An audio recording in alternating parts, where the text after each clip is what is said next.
Salut à tous. Écoutez, aujourd'hui, vidéo dans laquelle je vais vous inviter à identifier le mental ego grâce à un épisode de la série Friends. Donc en fait on va jouer à Où est Charlie, mais c'est pas Où est Charlie, c'est Où est le mental ego. Voilà. Le but étant évidemment de deviner sous quelle forme il apparaît. Le mental ego, je rappelle, c'est le mental au service de l'ego. D'accord ? Allez, c'est parti. Eh bien, il y a une chaîne qui organise un téléthon sur toute une journée et mon agent m'a trouvé un cachet comme co-animateur. C'est une bonne action de la part de PBS et qui plus est, ça me fait revenir à la télé. Et ça, c'est le genre d'action que votre Joey adore. Ah non, c'est pas une bonne action. Tout ce que tu veux, toi, c'est passer à la télé. Et je trouve que c'est égoïste. Oula. Le fait d'avoir ces bébés pour ton frère, c'est effectivement très gentil et tout, seulement ça te donne une haute opinion de toi. Oui, et alors? Eh ben, tu fais de l'autosatisfaction et du même coup, tu deviens égoïste. Écoute. Alors, est-ce que vous avez deviné où est-ce qu'il se planquait, là, le mental ego? Quelle forme il a pris, là? Eh bien, il a pris la forme du doute. C'est-à-dire que les arguments de Joey ont mis le doute chez Phoebe. Et donc, ça vient alimenter le mental ego de Phoebe. Mais si on est bien attentif, ce qui est important à voir aussi, c'est que le point de départ de tout ça, c'est le jugement de Phoebe envers Joey. Regardez. Ah non, c'est pas une bonne action. Tout ce que tu veux, toi, c'est passer à la télé. Et je trouve que c'est égoïste. Vous voyez, c'est vraiment le jugement de Phoebe qui crée le conflit, en fait. Donc le débat, au final. Parce qu'elle active le mental ego de Joey qui se met à se justifier derrière. Alors que lui, au départ, il a ses croyances à lui. On pourrait laisser pisser. Mais elle peut pas s'empêcher de le critiquer. Et du coup, lui, derrière, peut pas s'empêcher de se justifier parce qu'il est dans son mental ego aussi. Parce que son mental ego s'active en mode parce qu'il se sent agressé, quoi. Oula. Extrait suivant. Mais bien sûr que si, il existe de bonnes actions qui sont totalement désintéressées. Est-ce que tu pourrais m'en citer une, par exemple? Ah oui, il y a... oui, ou encore... tiens, tu vois, déjà deux. Voilà, c'est ce qui prouve que tout le monde est égoïste. Tu veux dire que moi, je suis égoïste? Donc ils entrent en guerre. Parce que lui non plus n'est pas en paix face à ça. D'accord? Et du coup, il se laisse entrer dans le jeu de la guerre, le jeu du conflit du mental ego, quoi. Donc c'est intéressant et important de voir que c'est un exercice qui s'offre à Phoebe, mais que c'est elle-même qui crée cet exercice, puisque c'est elle-même qui démarre l'exercice en question en jugeant Joey, quoi. D'accord? C'est elle qui l'agresse, quelque part, si on veut parler d'agression, d'agresseur et d'agressé en termes de guerre. C'est elle qui agresse Joey. Ah non, c'est pas une bonne action. Tout ce que tu veux, toi, c'est passer à la télé. Et je trouve que c'est égoïste. Oula. Donc c'est elle qui crée le truc. Donc elle se prend au final un juste retour de bâton, c'est ça qui est drôle, qui est lui enseigner que t'aurais mieux fait de la fermer, quoi, pour simplifier. D'accord ? Extrait suivant. J'en reviens pas de pas réussir à trouver une bonne action désintéressée. Vous savez, le vieux bonhomme qui habite à côté de chez moi. Je m'étais glissée chez lui en douce et j'avais amassé tout un tas de feuilles sur sa véranda. Mais il m'a surprise et là, il m'a forcé à avaler du cidre et des cookies. Je me sentais bien après. Quelle vieille peau. Alors là, est-ce que vous avez vu le mécanisme du mental ego ? En fait, qu'est-ce qui se passe ? C'est que suite au doute, du coup, qui a été créé avec l'argumentaire de Joey, Phoebe se met à réfléchir comment avoir raison, et au final, elle réfléchit tellement qu'elle en oublie l'élan du cœur, quoi. Qui lui est spontané et évident, qui n'a pas à être prouvé. Mais elle tombe dans ce piège-là, puisqu'ils ont créé un débat. Donc c'est intéressant de voir que là, elle oublie l'élan du cœur de base, c'est-à-dire que le doute a créé chez Phoebe la confusion. Quelle confusion ?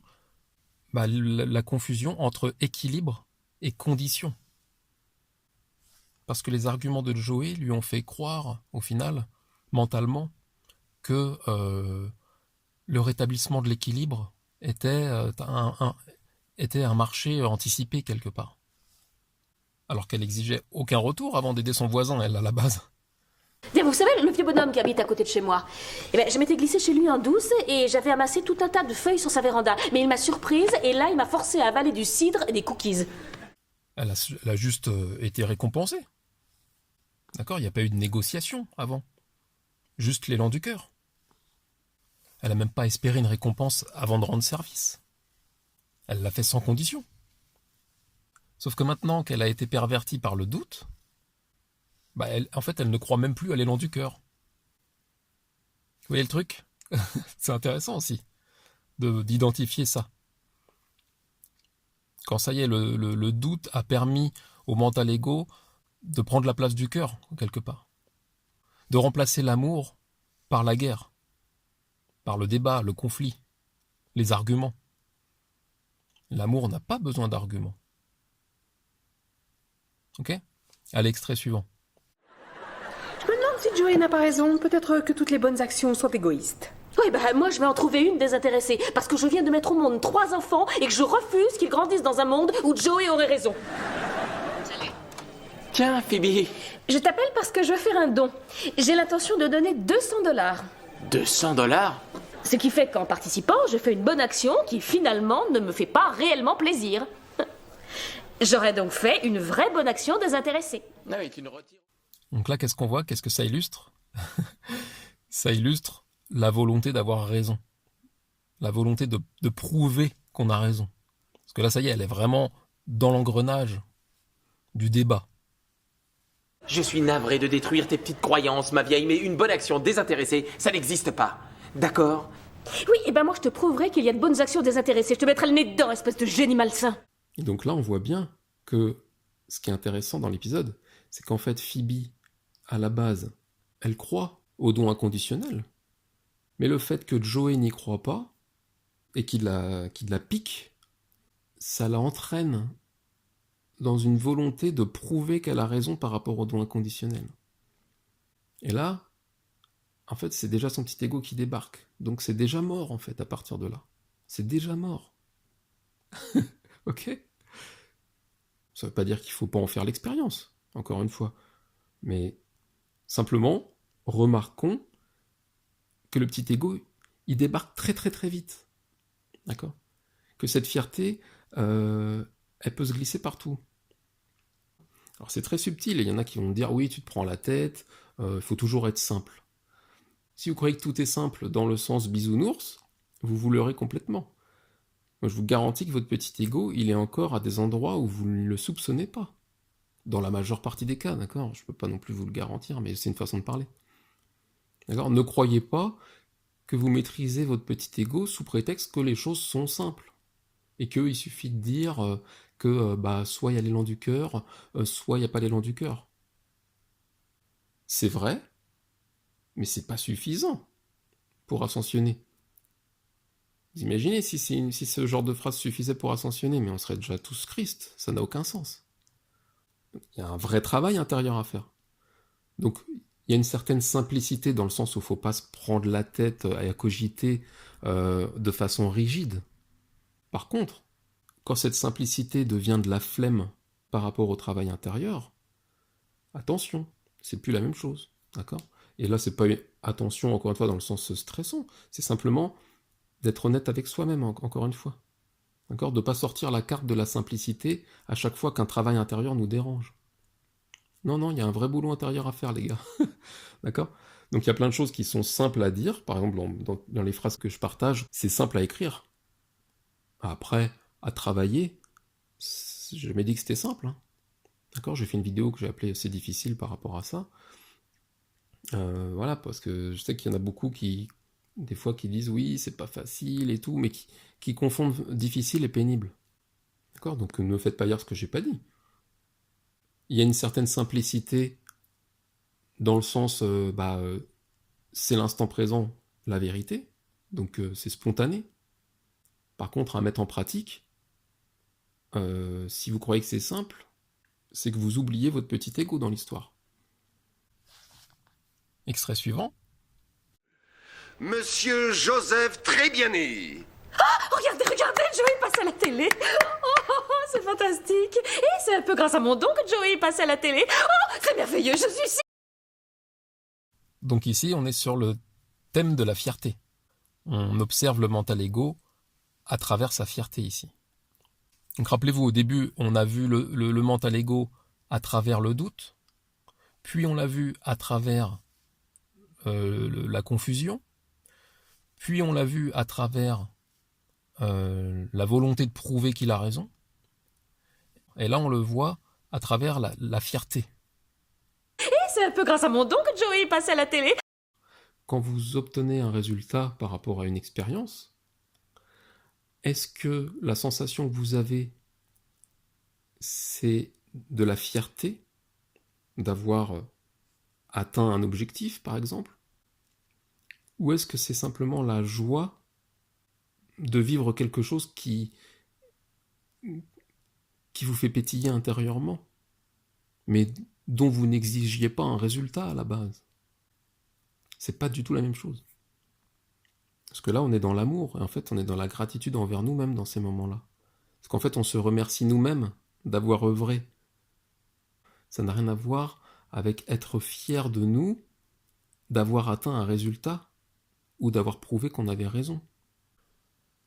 Ne cherche pas à plaire aux autres avec ce que tu fais. D'accord ? Aime-toi pour ce que tu es. Et tu n'auras pas besoin de l'amour des autres. C'est cette nuance qu'il faut comprendre. Pour vraiment, on va dire, déjouer le petit ego, quoi. C'est trop facile à dire, il faut s'aimer soi-même. Ça suffit pas. Et puis beaucoup de gens mélangent ça avec le narcissisme, qui n'a rien à voir. J'ai fait une vidéo qui parle de la nuance entre l'authenticité et le narcissisme, et même un schéma aussi. D'accord, si vous souhaitez le voir. Allez, on passe au dernier extrait, très court, hein, c'est la continuité de celui-ci en fait. Fantastique. Et c'est un peu grâce à mon don que Joey passe à la télé.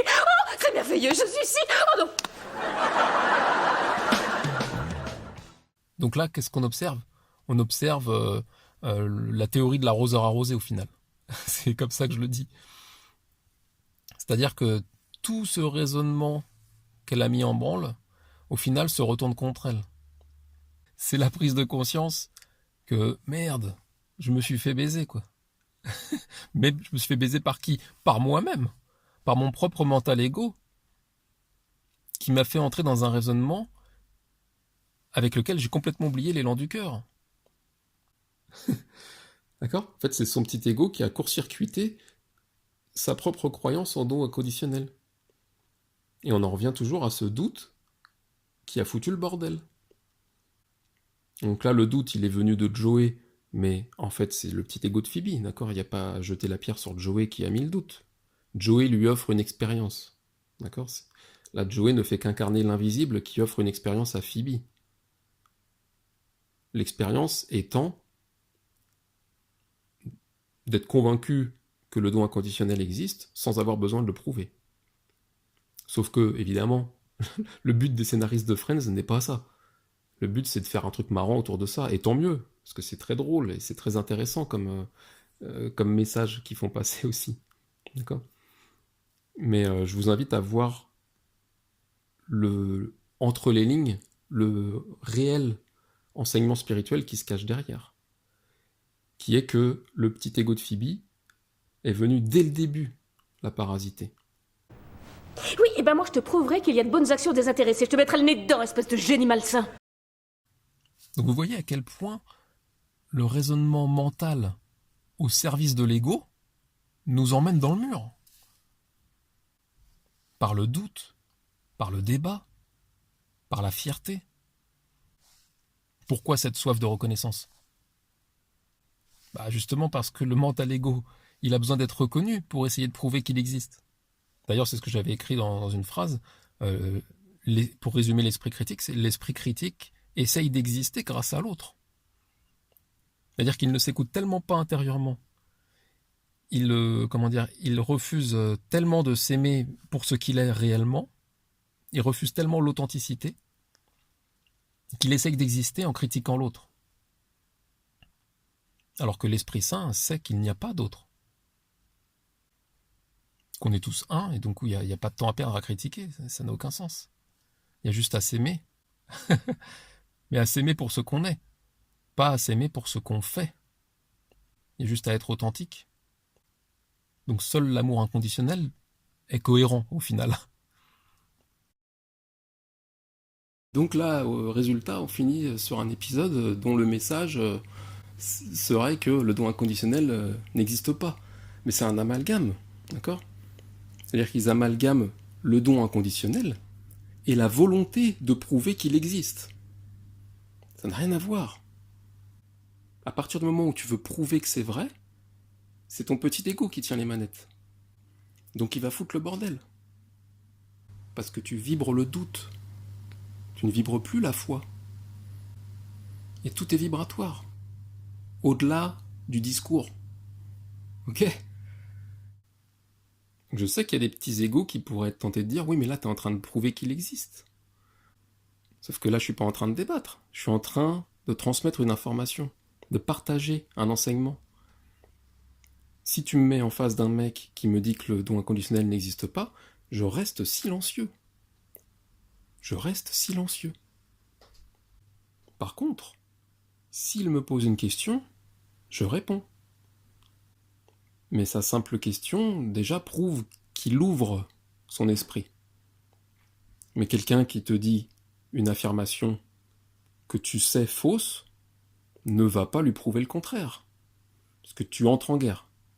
D'accord ? Ne confondez pas prouver qu'on a raison avec transmettre un enseignement. Mais bien sûr que si, il existe de bonnes actions qui sont totalement désintéressées. Est-ce que tu pourrais m'en citer une, par exemple? Ah oui, il y a... oui, ou encore... tiens, tu vois, déjà 2. Voilà, c'est ce qui prouve que tout le monde est égoïste. Tu veux dire que moi, je suis égoïste? Oh, non, mais attends. Est-ce que vous imaginez un maître spirituel en train de faire un débat pour devenir président de la République? Il en a rien à branler, lui. Il en a rien à branler. Parce que c'est pas quelqu'un qui veut dominer. C'est même pas quelqu'un qui veut résister à la domination, d'ailleurs. Ça ne le touche même pas. C'est juste un messager, un enseignant. Il transmet ce qu'il a à transmettre, et après, c'est le discernement intérieur de chacun qui fait le boulot. Il impose rien. Par exemple, là, c'est vous qui choisissez de regarder cette vidéo. C'est bien votre décision. Elle ne s'est pas imposée à vous. Je n'ai pas abusé d'algorithmes pour vous faire cliquer à tout prix dessus. Vous voyez la nuance, la différence entre celui qui transmet et celui qui veut qu'on l'écoute. Donc voilà, là, comme je prenais cet exemple, là, par exemple, c'est votre décision de continuer à regarder cette vidéo. Tu es exactement là où tu choisis d'être. Et le reconnaître, c'est être honnête. Ça, c'est pour le petit clin d'œil aux enseignements de l'esprit. Je répète que l'idée, c'est d'identifier le petit ego. Ça veut dire de ne pas se mentir. C'est ça que je veux dire. Parce que si à chaque fois que vous voyez ce genre de choses et que vous reconnaissez que c'est le petit ego, et ben en fait, c'est ça qui vous donnera l'élan de réduire sa gamelle au fur et à mesure. Mais pas dans un délire d'interdit, rigide, et qui veut contrôler, parce que c'est aussi le petit ego, ça. Qui déforme, on va dire, votre bonne volonté d'ascension en un objectif de résultat d'ascensionner. C'est là, d'ailleurs, où le coaching est souvent un piège. Parce qu'on se focalise sur le résultat. Alors, ça fait beaucoup de choses, hein, où je vous invite à discerner votre petit ego qui prend la main. Enfin, notre petit ego, encore une fois, qui prend la main. Mais en fait, c'est parce que c'est un jeu qui me régale, en fait. Quelque part, j'adore jouer avec. Et quelque part, c'est ça le jeu. C'est ça le jeu aussi, quoi. De reconnaître où il est à chaque fois. Et encore une fois, sans vouloir le contrôler, sans rentrer en guerre contre. Juste l'identifier. Et laisser être. Laisser être. Le simple fait de monter en vibration lui filera moins un bouffé et le fera disparaître tôt ou tard. Mais ça n'en fait pas une volonté qu'il disparaisse. D'accord ? Simplement, il va s'autodétruire de lui-même. puisqu'on va prendre conscience qu'il n'existe pas au fur et à mesure. D'accord, moi j'ai fait une vidéo, laissons-le s'autodétruire pour ceux qui souhaitent creuser ça. Discernez vibratoirement la nuance entre votre fierté égotique et votre joie résultant d'un amour inconditionnel. C'est-à-dire la récompense que l'invisible vous apporte après avoir œuvré inconditionnellement. C'est ça la loi de l'attraction d'ailleurs. Ok ? Vous donnez et l'invisible vous envoie de l'amour, de l'abondance. D'accord ? Vous ne recevez pas quelque chose de matériel, vous recevez quelque chose d'informationnel, d'énergétique. D'accord ? C'est ça la véritable abondance. C'est ça qui vous nourrit spirituellement et qui vous entraîne à ascensionner vers ce que vous êtes véritablement. Alors après, c'est vrai qu'on peut aussi dire, dans ce cas-là, que du coup je vais œuvrer inconditionnellement pour avoir cette récompense de l'invisible derrière. Donc quelque part, ça ne serait pas désintéressé. C'est pas faux.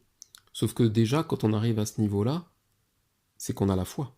D'accord ? Donc il n'y a pas de problème avec ça. Une fois qu'on a la foi, tu peux œuvrer avec un intérêt pour ce que l'invisible va t'apporter. Parce que tu as compris les lois de l'équilibre, mais vis-à-vis de l'invisible, pas vis-à-vis de l'être humain. L'intérêt que tu as à œuvrer n'est pas de prouver que tu as raison, d'être fier ou d'être le meilleur. Non, non. L'intérêt, c'est l'alimentation que va t'apporter l'invisible pour ascensionner. Donc oui, c'est vrai qu'on peut parler d'intérêt dans ce moment-là. Donc que ça n'est pas désintéressé quelque part. Mais à un niveau supérieur. Parce que l'intérêt que tu as est ton ascension. Et non plus de prouver que tu as raison. Là où ça devient, on va dire, perverti, c'est quand tu exiges la forme du retour. Mais si tu donnes en conscience, en sachant que tu vas avoir un retour, mais que tu n'exiges absolument pas la forme du retour, là tu es simplement en train de jouer avec les lois de l'équilibre. Mais ça ne veut pas dire pour autant que tu es dans un don conditionnel ou que tu es dans une action intéressée, égotiquement parlant. Puisque l'information que tu vas avoir en retour n'appartient pas au monde du mental ego. Ok ? Donc tu as déjà dépassé ton mental ego à partir du moment où tu œuvres dans les lois de l'équilibre. Donc la question de action désintéressée ou intéressée ne se pose même plus, puisque tu as déjà la foi. Ne laissez pas votre petit ego vous empêcher d'essayer le don inconditionnel avec ce genre d'argument à la con. Ok ? Voilà, c'est simplement ça que je voulais apporter en bonus, on va dire. Parce que, encore une fois, le petit ego, il se glisse partout. Pour vous empêcher d'œuvrer inconditionnellement. Pour vous empêcher d'ascensionner. Parce que c'est son taf à lui de vous freiner. D'accord ? Mais quand je dis vous freiner, je parle de... C'est nous freiner, quoi. D'accord ? C'est-à-dire le job du mental ego, c'est de nous empêcher d'ascensionner. Parce qu'avec l'ascension, il va disparaître. Automatiquement. Parce que plus on ascensionne et plus on prend conscience que le petit ego est une illusion. Donc évidemment que ça l'intéresse pas d'ascensionner. Puisque ça signe sa disparition. Donc voilà, comme quoi, même dans même dans un épisode de Friends, on peut avoir des enseignements spirituels en parallèle. Et si je m'amuse à jouer avec les Simpsons ou Friends, ou je sais plus, une fois j'avais fait sur l'effet Mandela, les Village People, tout ça, c'est pour s'amuser à désacraliser la spiritualité, quoi. Un peu comme j'avais fait dans des vidéos avec Antoine. Donc c'est simplement d'ouvrir les consciences aux multidimensions. Bon allez, je vous laisse. J'espère que je vous aurai bien amusé à identifier le petit ego avec cet exemple. Et puis je vous invite à vous amuser à identifier le petit ego partout dans votre réalité, quoi. Aussi bien extérieur qu'intérieur. Allez, bise.